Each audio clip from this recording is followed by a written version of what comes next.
Salut tout le monde, c'est Louise de la chaîne Freckles and Beauty pour la chaîne des box. Et on se retrouve aujourd'hui pour la box Une Petite Mousse du mois de février. Hop. C'est celle-ci, elle est là, elle est presque vide. Cette fois-ci, on en a laissé une qu'on n'a pas bu, donc je vais goûter maintenant avec vous pour vous dire ce que j'en pense. Et on va attaquer tout de suite. Alors, on a toujours le petit guide de dégustation sur lequel on s'attardera dans une seconde. Et ensuite, toutes nos bières sont présentées dans des petits casiers, comme d'habitude, pour éviter la casse, c'est mieux. Et là, ce mois-ci, on avait une petite surprise en plus. Il y avait ça sur une de nos bouteilles. Et en fait, c'est un petit décapsuleur. Je sais pas si vous voyez, avec une petite mousse, des petits bonhommes qui font du ski. Et derrière, en fait, on a l'endroit pour décapsuler. Et un petit endroit ici qui est magnétique. Donc en fait, on peut l'accrocher au frigo, sur n'importe quelle surface métallique. Et c'est hyper sympa. J'aime beaucoup ce genre de petit décapsuleur, c'est très très chouette. Pourquoi on en a eu un ce mois-ci? Je ne sais pas, mais en tout cas, ça fait très plaisir. Le guide de Une Petite Mousse, c'est un grand dépliant comme ça. Comme ceci. De ce côté-ci, on va retrouver des articles, notamment Tendance Bière 2020, votre palais va être surpris, avec un petit peu les tendances de ce début d'année en termes de bière. Des petites questions, donc avec des infos sur le site, le service client et compagnie. Et enfin, à l'intérieur, on a toutes nos bières présentées. Donc elles sont toutes présentées comme ceci, avec des petites caractéristiques en haut. L'avis de l'expert, là donc la brasserie, à quoi elle ressemble visuellement, et la petite anecdote de la bière, la suggestion d'accord, donc pour savoir quoi manger avec. Elles vont toutes être présentées comme ça. Je vais en lire une en entier. Le reste, je lirai pas toute la description en entier parce que ça serait beaucoup trop long. Et on va attaquer tout de suite avec la première bière. Donc j'en tire une au hasard et je tombe sur la Pick Me Up. C'est une American Pale Ale, bière désoiffante de Piggy Brewing Company, je crois que c'est ça, la brasserie. Donc je vais prendre ma petite fiche et je vous affiche à l'écran ce qu'il est dit de cette bière. Donc c'est une bière blonde de type American Pale Ale avec 4,5 degrés d'alcool et 3 sur 5 d'amertume. Excusez-moi. 3 sur 5 d'amertume. Donc la brasserie c'est The Piggy Brewing Company, effectivement, qui est basée en Lorraine en France. Découverte visuelle, on a une robe blonde trouble avec un beau col de mousse blanc. L'avis d'expert, une petite mousse. Cette APA est une nouvelle recette exclusive de la brasserie. Son houblonnage accru au citras se sent dès le nez, rempli de notes d'agrumes et de fruits tropicaux. En bouche, on perçoit rapidement ces notes houblonnées qui se marient à merveille avec celles des agrumes. La finale se fait plus céréalière, ce qui la rend particulièrement sèche et amère. L'anecdote à retenir. Cela faisait longtemps que l'équipe de Piggy voulait brasser une bière 100% dédiée au citras, houblon aromatique par excellence. Et pour profiter de plusieurs verres d'affilée, ils ont opté pour une recette faible en alcool. Voilà l'histoire secrète de la création de cette bière. Et la suggestion d'accord, ce sera une langouste vapeur, une salade au pamplemousse ou des dim sum aux crevettes. Des dim sum crevettes, tout court d'ailleurs. Donc voilà à quoi ressemble cette bière avec un petit cochon qui fait de la guitare dessus. Qu'est-ce que j'en ai pensé? Elle était super bonne. Moi j'aime beaucoup tout ce qui est pale ale en fait.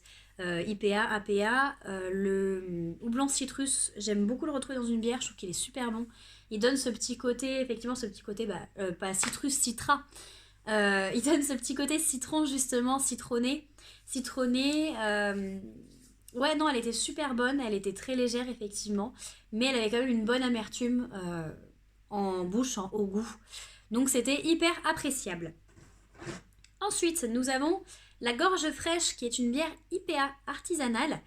Là, cette fois-ci, je vais passer vite fait. Je vais vous donner un petit peu les grandes lignes de la bière. C'est une IPA ambrée à 6 degrés d'alcool, 2% d'amertume. Celle-ci, on l'avait trouvée plutôt bonne. Pas hyper... pas beaucoup de corps. On l'a trouvée plutôt légère. C'est une bière qui passait bien, qui était vraiment tranquillou. Là, on nous dit des arômes de caramel, de céréales, de pain, de houblon. Note de sucre roux. Effectivement, ouais. C'est l'IPA qui est mélangé à l'ambré, qu'on a trouvé assez sympa. On sentait quand même assez bien toutes ces notes caramel, toutes ces notes un petit peu typique aux ambrés, ce genre de bière. La suivante, c'était la 1906. Hop, je vais vous la retrouver. C'était la 1906 Red Vintage. C'était à nouveau une ambrée de type Bock à 8 degrés d'alcool. Donc elle était costaud celle-là. Et à 2 sur 8 d'amertume. C'est une bière espagnole cette fois-ci. Qu'est-ce qu'on nous dit? Arôme franc et intense de malt torréfié. Caramel doux. Céréalière. Légère amertume. Alors. Celle-ci, elle était sympa, mais on a aimé sans plus. Dans le sens où les petites notes de malt, de caramel, elles étaient vraiment trop présentes. Et nous, enfin nous, je parle de nous parce qu'à chaque fois que je les bois avec mon compagnon. Et on a en général les mêmes goûts en termes de bière. J'aime pas trop dès que ça se rapproche un peu trop de ces saveurs de stout. Donc des choses très caramel, très chocolat, très voilà. Elle était bonne, mais je l'ai pas trouvée aussi oufissime quoi. Pour moi, c'est encore une fois mon opinion personnelle. La suivante, c'est celle-ci. Et c'est la Wilderen Triple. Donc c'est une blonde triple à 8,2 d'alcool et 1 sur 5 d'amertume. Elle tape. Arôme épicé qui évoque l'abricot jaune, le malt grillé. Le corps est rond, sucré, se clôture par une feuille douce au cerf de sucre candi. Elle était sympa, mais pareil, elle m'a pas marqué des masses. Très peu amère. Moi j'aime bien quand même, j'aime les IPA quoi, donc j'aime quand c'est amer, quand c'est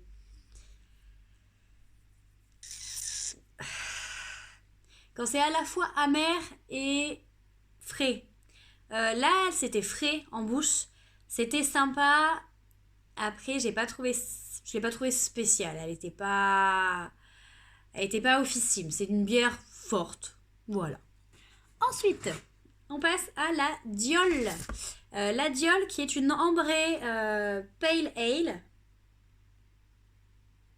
Donc non, c'est une blonde. C'est une bière blonde artisanale, c'est marqué sur la bouteille. Et là, dans mon guide, j'ai ambrée pale ale.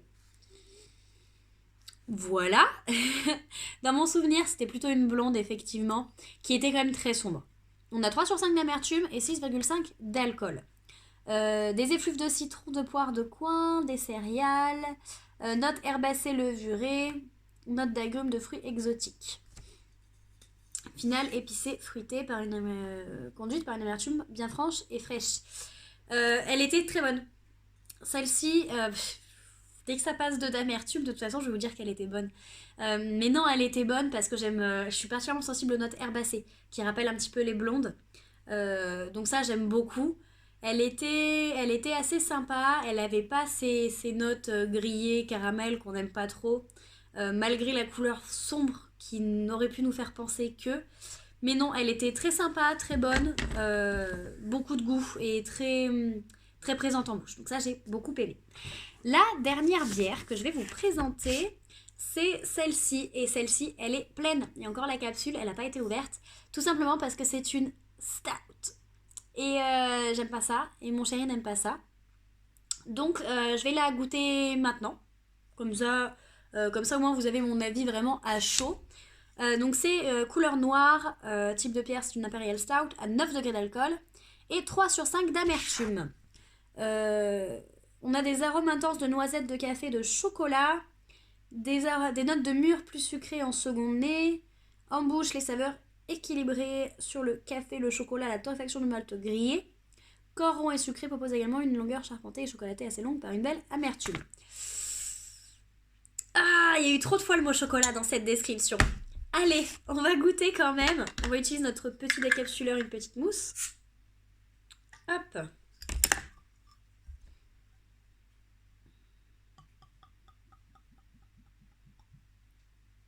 Alors. Effectivement, elle est noire. Noire. C'est... On sent le chocolat et on sent la noisette. Ouais, le grillé, le fameux grillé. Je pense que pour les gens qui aiment les stouts, elle est bonne. On a un goût hyper prononcé d'effectivement de chocolat et ce goût un peu grillé, de malt grillé, de noisettes grillées. On a du café aussi, ça me fait beaucoup penser à la Guinness. Bon, après, j'ai aucune référence en stout. Euh, mais ouais, elle est elle est très pleine, je trouve. Très pleine, très lourde en bouche. Lourde de goût, hein, effectivement, de plein de goûts différents. Moi, je sais que je préfère les bières qui sont plutôt légères, qui ont du goût de l'amertume, mais qui ne restent pas sur la langue. Contrairement à celle-ci qui reste vraiment sur la langue, qui reste vraiment... le goût se pose et... le goût est lourd, je trouve. Et personnellement, pour moi, c'est beaucoup trop... Je pense qu'une entière, c'est très écœurant. Parce que justement, ça a un goût beaucoup trop spécifique. Après, pour quelqu'un qui aime les stouts, je pense honnêtement que c'est une bonne bière.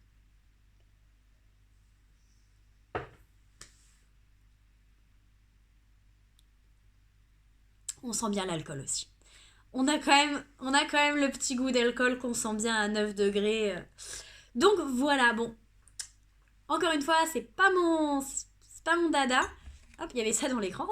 C'est pas mon dada, mais si je reste tout à fait honnête et tout à fait dans l'objectivité, elle correspond assez bien à la description qu'on en a dans le guide. Et pour quelqu'un qui aime ce genre de bière, effectivement, je pense pas que ce soit une mauvaise bière.